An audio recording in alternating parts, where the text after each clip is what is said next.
మహత్తైన కార్యములను లెక్కలేనన్ని అద్భుత క్రియలను ఆయన చేయుచున్నాడు. హల్లెలూయా, హల్లెలూయా, హల్లెలూయా.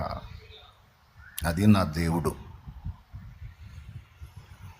ఏ ఆపదైనా గుర్తుపెట్టుకోండి, ఏ ఐడియా అయినా, అర్థమైందా, ఆయనే ఇస్తాడు. ఏ ఆపదైనా సరే తప్పించుకునే మార్గమును ఆయనే చూపిస్తాడు. బాబు మీకు ఏదన్నా మైండ్ సరిగా పనిచేస్తే, అమ్మ మీకు సరిగా మైండ్ పనిచేస్తే ఇక మీకు పెద్ద ప్రసంగమే అవసరం, అయిపోయింది. ఆయుధం ఒక్కటే కాదు, చాలా ఆయుధాలు ఉన్నాయి.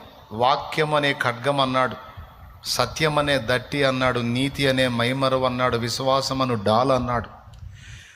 ఇవన్నీ వాడకంలోకి తెచ్చేది కూడా ప్రార్థనే. పరిశుద్ధాత్మ కూడా ఒక ఆయుధం మనకి. ఈ ఆయుధాలన్నిటినీ వాడకంలోకి సరిగ్గా తెచ్చి మనం వినియోగపరచుకోవాలి అంటే ఏ ఆయుధాన్ని ఎప్పుడు ఎక్కడ ఎలా వాడాలో ఆ వివేకం ఇచ్చే మహావివేకి నా యేసయ్య. అందుకే అన్నిటికంటే ముఖ్యముగా విజ్ఞాపన, ప్రార్థన, యాచన, కృతజ్ఞత, స్తుతి అన్నాడు. అంటే ప్రార్థన అంత కీలకమైంది, అంత అవసరమైంది. చెప్పండి, మెంట్లో